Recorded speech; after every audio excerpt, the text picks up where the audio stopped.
What's going on, ladies and gents in Cyberland? So I'm coming back with finally my review of the Arkham Origins game that I recently played.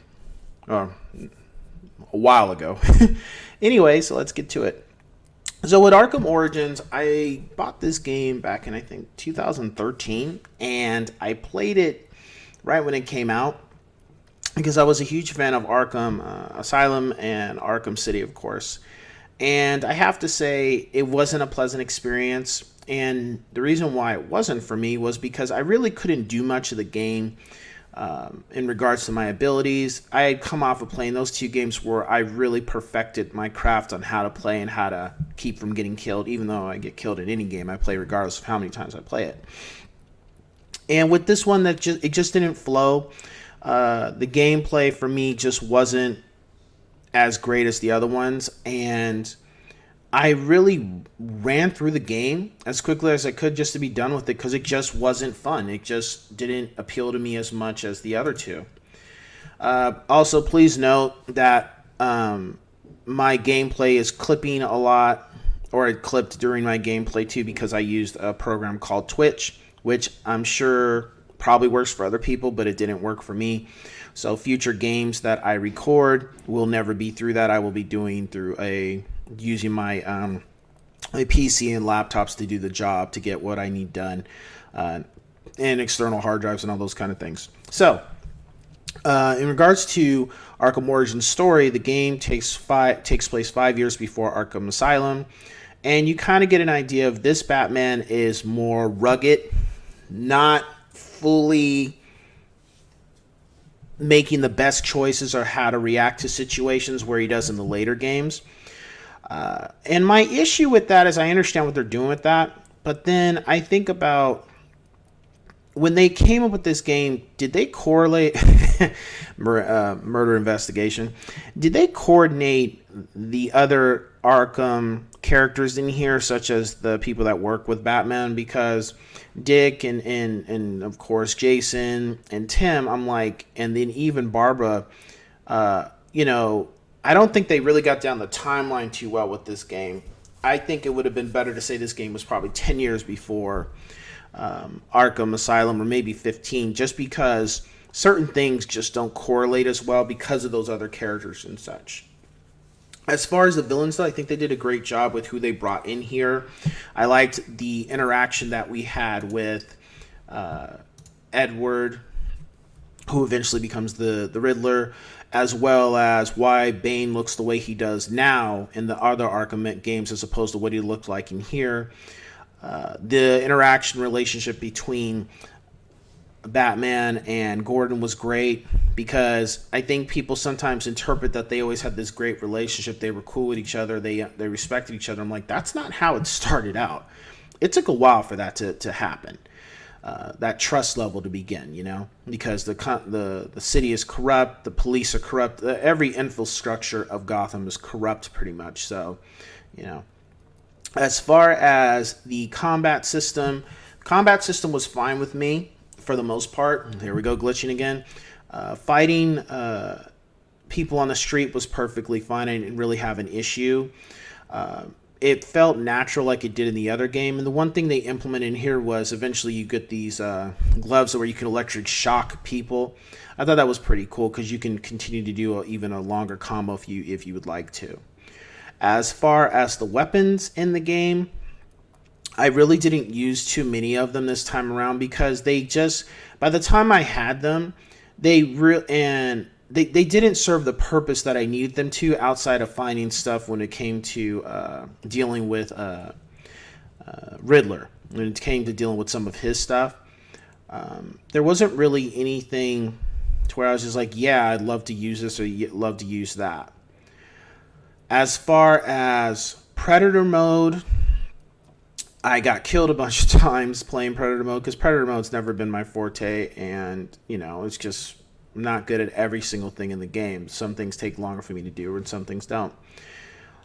My gripe, though, see glitching again.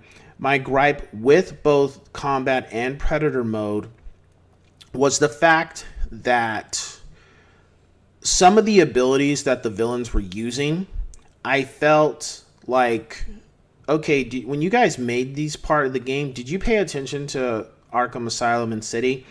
Because when Asylum came out, they had certain type of weapons. And when City came out, they improved on those weapons. Well, in here, it's like you improved on the weapons from City, but I'm like, but wait a minute, this is before Arkham Asylum. So I know people say, well, it's a video game. Like, no, it's kind of the principle. You've set rules in the game to have it a certain way. Well, you can't kind of break those rules and try to make it seem like, okay, well, we had better weapons 10 years ago than what you have now. It's supposed to be improvement. So these guys should have been using stuff that was kind of before or not as good as what they start using in Asylum to an extent. Or, I guess because that was kind of annoying. Some of the stuff these guys were using, they had better capabilities than me. Now, when it came to, as we can see, the weapons and stuff, the reason why I didn't use the weapons too much is because they just, when I was getting them, I was pretty much more than halfway through the game. They weren't opening up to me. Like, I felt like with Asylum, City, and even Night, when you got the weapons and you were able to utilize them, they served the purpose when you needed them, like around those points in the game. This one, they just weren't giving you the stuff when you really needed it. Or they weren't making it available to you when you could utilize it. And maybe that's just the way I played. Maybe I had a hand in that. But it just didn't, the weapons just didn't flow as well as the other 3 Arkham games. And I don't know, maybe that was the developers, because it was a separate team from the regular Arkham games. I don't know. But that was an irritation for me. The one thing that did, out of all the villains that got my attention, though, that I really enjoyed was the background of Penguin. It was cool to see that there is a little reason why this guy acts the way he does when you visit where his hideout is and you see his family photos. That really did strike a nerve with me because it shows that this guy is the way he is because of his parents. They didn't love him. And you can see in those photos up, and when you go there, you can see the photos on the walls that even though he loves his parents, he has a soft spot. But the reality is they didn't love him. And I think if they had loved him and accepted him, that, what happened to him was just, it wasn't his fault, I think he would have never became what he became. But, Gotham, unfortunately, is a festering pool of just misery that causes people to go astray. So the Deathstroke fight. So I think I fought Deathstroke maybe 15 times or something, and I only recorded maybe 3 or 4 times of getting my ass kicked. And it wasn't that it's a pride thing. It's just like, I'm not gonna record this many beatdowns at this point. It serves no purpose. I mean, I can admit that I did not beat this guy on the first try. I didn't even beat him on the 4th try. I think it was like 15 times or some shit, just because the combat with him was just extremely difficult, more than anybody else in the game. Matter of fact, I've had more difficulty fighting this guy than I ever did in any of the Arkham games, period. And I played all 4 of them, at least the ones out. and I never had this much of a problem. So I don't know if the schematics for the combat for this was done right. It's kind of like, when you have something like a challenge for a game, do you make it, was the setting right on that? Because I noticed when I fought him, out of everybody in the game, all bosses, all villains, he was the only one that gave me a problem. I mean, Bane was a little bit irritation, but that's because what you have to do, you can't fight him per se. But this guy was the only one that gave me a problem in the game. Yeah, I got killed other times, but when it came to like having to redo a part of the game multiple times, like more than maybe twice or three times, this guy, and Deadshot was a little bit of an issue, but that was because Deadshot was a Predator mode, and Predator modes, again, are not my forte. So when I lose in Predator modes, I don't really trip too much because I know, like, no matter how many times I try to think you can control the outcome, you just can't. I think that's why one of the Asylum games, I think I spent like one Predator mode, I spent probably trying to finish that in 30 minutes or something. I spent like 30, 40 minutes because I couldn't get the guy to show up right where I needed him to get the challenge points I needed to get the achievement on a city in Asylum.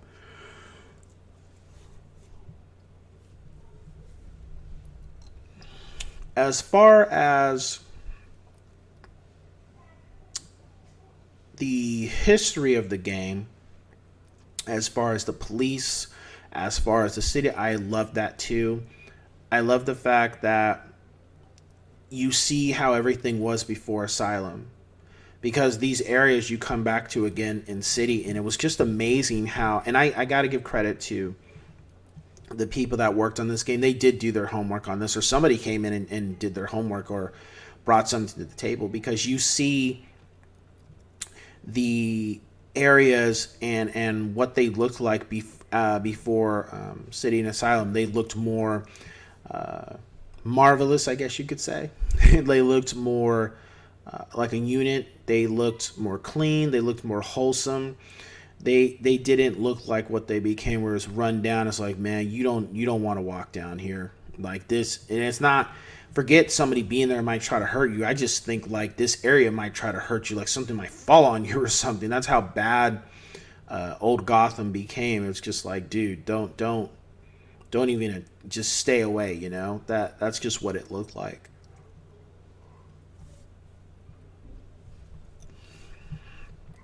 Now, in regards to my gripe with this game, my issue, and this is why I was so, I wanted to skip Ark. I wanted to get through this game so quickly the first time I played it. When you level up your abilities, as far as I'm concerned, you should be allowed to use your abilities. There shouldn't be, there we go, Barbara. There shouldn't be something saying you cannot use this unless you do this or X, Y, Z. If that's the case, then I shouldn't be allowed to level up the ability until I complete certain things. Well, when they came up with the schematics for this, they didn't tell you that. So more than halfway through the game, the most important ability to me is being able to use to take a weapon from a character and break it so they can no longer use it. Because most of the time you fight people, they're using a weapon on you. Well, if you can destroy the weapon, nobody else can use it. But if you just beat the guy up and he drops the weapon, somebody else can pick it up and still use it. Well, that ability was not available to me until pretty much, I'd say 70 to 85% of the game was complete, and that was only because I found out and I did some research that you have to complete a bunch of side missions to be able to, I believe it's Shiva, and you have to deal with one of Bane's cronies to get it.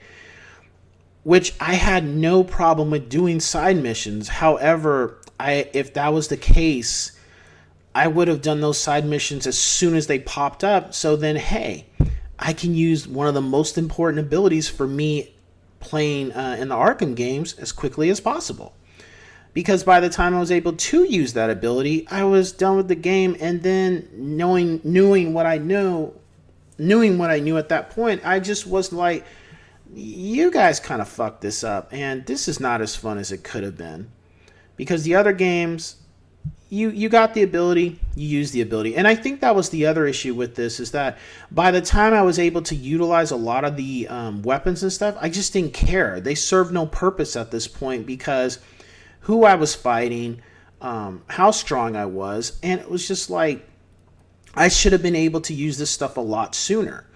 And that's one thing, the difference between this game and the other games. When it came to my combos, I wasn't able to utilize all my weapons like it, and you will see that with the other Arkham games, that I have a way to where I can put all the weapons together in one combo and get a very good score. And it's not about the score, it's just being able to use the technology that I have.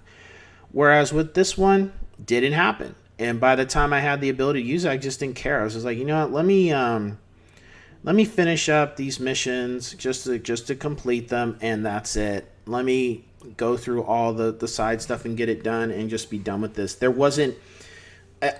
wasn't as angry or as bitter about the gameplay and the overall, about the gameplay as I was the first time. Because the first time, I think I only completed the game on 30%. That's how disgusted I was. And playing it again, I have a better tolerance for the game, but I understand that why I felt the way I felt. It's just you walk in with a better understanding now. So, in regards to my rating for the game, I would give it 3.5.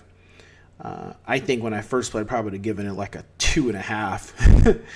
But yeah, 3.5. I would give it higher, but because of those things and how that was incorporated into the game, I think that really messes up the gameplay for me. Story and stuff is cool, but this is Batman. He has abilities. You level him up. You should be able to use them right away. Would I suggest playing this game? If you want a little history lesson on Gotham and some of the characters, then yes, play the game. Make sure you do the side missions as quickly as possible when they pop up, as opposed to waiting. If you have the stuff to do it, then do it. But that's as far as it goes. And I have to say, I just found out too that apparently the same people that worked on this are working on Gotham Knights. That's got me kind of concerned. I hope it ends up being a more pleasant experience. Anyway, you guys have a good one. Talk to you later. Ciao.